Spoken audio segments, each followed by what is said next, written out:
Assalamualaikum warahmatullahi wabarakatuh. Selamat pagi anak-anak. Hari ini kita akan belajar tata cara bersuci. Ada yang sudah tahu apa yang akan kita pelajari? Yaitu taharah. Taharah secara bahasa yaitu bersuci atau bersih. Sedangkan secara istilah taharah adalah menghilangkan hadas, najis, dan kotoran dari tubuh yang menyebabkan tidak sahnya ibadah sholat dan ibadah lainnya, yaitu dengan menggunakan air atau tanah yang bersih. Contohnya seperti apa? Yaitu seperti mandi wajib, wudhu, dan tayamum.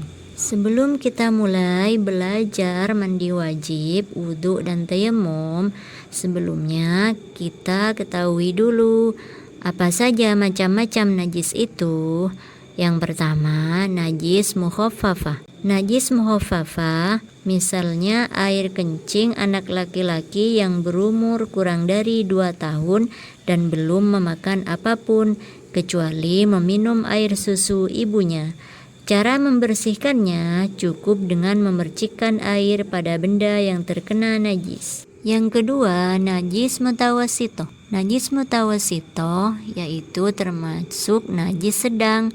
Misalnya air kencing, tinja, darah, nanah, dan bangkai. Dapat disucikan dengan cara menghilangkan lebih dahulu najis ainiyahnya. Setelah tidak ada lagi warna, bau, dan rasa najis tersebut, baru kemudian menyiram tempatnya dengan air yang suci dan menyucikan. Yang ketiga adalah najis mughalladah. Najis mughalladah atau termasuk dengan najis berat. Misalnya air liur anjing atau babi. Jika sedikit saja air liur anjing menempel, saat itu pula lah kamu terkena najis mughalladah. Najis ini dapat disucikan dengan cara membasuhnya dengan air sebanyak 7 kali basuhan, di mana salah satunya dicampur dengan debu. Namun sebelum dibasuh dengan air mesti dihilangkan terlebih dahulu ainiyah atau wujud najisnya. Sekarang kita akan belajar bagaimana cara bersuci dari hadas. Yang pertama yaitu mandi wajib. Mandi wajib atau mandi junub dalam bahasa Arab disebut al-ghusl, adalah mandi dengan menggunakan air suci dan bersih atau air mutlak yang menyucikan dengan mengalirkan air tersebut ke seluruh tubuh mulai dari ujung rambut hingga ujung kaki, disertai dengan niat mandi wajib. Tata cara mandi wajib yaitu yang pertama, niat mandi. Yang kedua, membasuh kedua tangan sebanyak 3 kali. Yang ketiga, membasuh kemaluan dan kotorannya. Yang keempat, berwudu. Yang kelima, mengguyur kepala 3 kali, menggosok sela-sela rambut dengan tangan. Dan yang terakhir, membasuh seluruh tubuh dengan mengutamakan bagian yang kanan. Melakukan mandi wajib, kita harus melafalkan niat terlebih dahulu, yaitu niatnya Bismillahirrahmanirrahim. Nawaitul ghuslal janabati li raf'il hadatsil akbari fardhon lillahi ta'ala. Selanjutnya kita akan belajar wudhu. Sebelum kita belajar cara mensucikan wudhu, kita belajar dulu apa arti dari wudhu itu. Wudhu adalah salah satu cara bersuci yang paling sering kita lakukan karena wudhu termasuk syarat sah mengerjakan ibadah sholat. Tidak sah hukumnya seseorang yang sholat tanpa berwudhu. Wudhu dapat kita gunakan untuk bersuci dari hadas kecil. Bagaimana tata cara berwudhu itu? Nah, kita akan bahas di sini. Yang pertama yaitu membaca bismillah lalu berniat wudhu. Niatnya yaitu Bismillahirrahmanirrahim.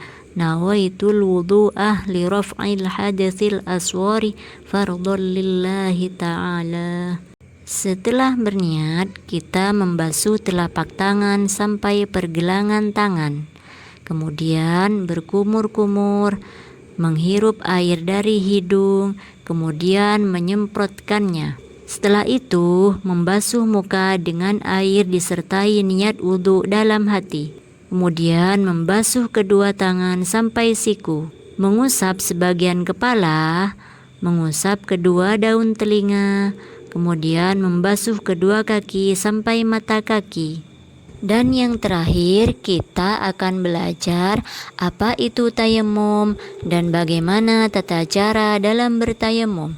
Tayamum adalah salah satu cara untuk menyucikan diri dari hadas kecil atau besar dengan menggunakan debu atau tanah yang bersih.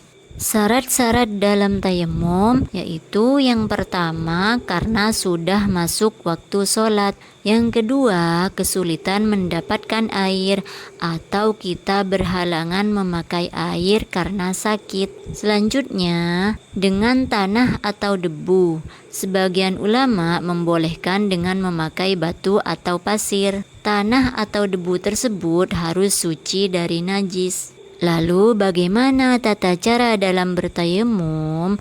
Yang pertama, kita harus berniat.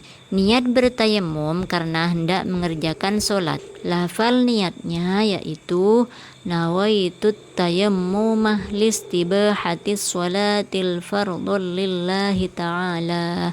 Selanjutnya, kita sambil menghadap kiblat, kemudian tebarkan kedua telapak tangan satu kali pada dinding, kaca, atau benda lain yang diyakini terdapat debu.